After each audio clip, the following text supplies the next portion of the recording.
Hi, magandang araw sa inyo mga kutsikoys at kutsikays kong Gemini dyan, no? Ito na ang inyong general love reading.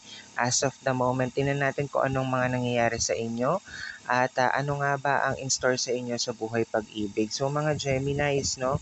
Take what is resonating with you guys at kung hindi man ito nag-resonate, ay iwanan nyo na lamang ang ating reading. At sa lahat din po ng nais na magpa-read privately sa ating life situation, no, in a day-to-day basis, pwede nyo rin po akong i-PM or i-message sa aking Facebook Messenger. Ayan. So maraming maraming salamat po sa lahat ng support at sa lahat ng followers na patuloy na umaakit at dumarami sa atin pong FB account. Maraming maraming salamat po. Ito na ang iyong reading. Kutsikoys at kutsikays kong Gemini. Okay, tingnan natin ang mga pangyayari sa iyong buhay. Ayan, two major arcana cards ata agad ito. Okay.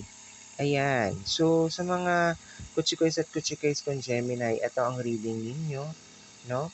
Ang maganda sa inyo pong sitwasyon sa ngayon ay meron ka ritong The Lovers, The Magician, at Knight of Pentacles. So, maaaring ang ilan sa inyo ay matyagang nanliligaw para sa inyong mga gusto o nais na maging partner o kapareha sa buhay. And at the same time, mga Geminis, no, you think of this person na parang ito ay inyong twin flame o soulmate, no? At the same time din, meron ako nakikita na parang ang ilan sa inyo mga Geminis parang may anong tawag dito? Parang may pinag-iisipan pa. At the same time, parang meron pang mga options, no? Kung sino nga ba ang pipiliin. So, huwag masyadong maging palikero at palikera, mga kutsikoys at kutsikays kong Gemini. In regards to your love situation, maganda naman, no? Magkaroon ka lang ng tamang choice at decision or option, no? Kung sa tingin mo ay tama na itong nililigawan mo na to ay masasagot ka or sasagutin ka in the next few days or in the next week, no? So ano lang, magtiyaga at maghintay, ano?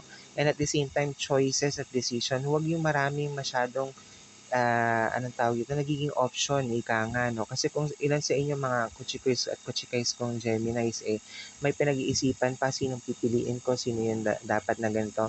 Aba, mahirap yung ganyan. Mag-isip ng tama at kung sino talaga yung meron kang emotions at mahal mo talaga itong tao na to, doon ka mag-stick, no? Kasi nakikita ko naman magiging maayos ang iyong sitwasyon sa buhay pag-ibig mo sa ngayon. So, mga Gemini, na kutsikoys at kutsikay, sino yung mga nakikita natin sa inyong mga reading. As of the moment, let me know kung nagre-resonate sa inyo, mag-comment lamang kayo, and at the same time, kindly react to my videos, okay? And thank you so much mga kutsikoys at kutsikays kong Gemini. Yun lamang ang inyong general love message today.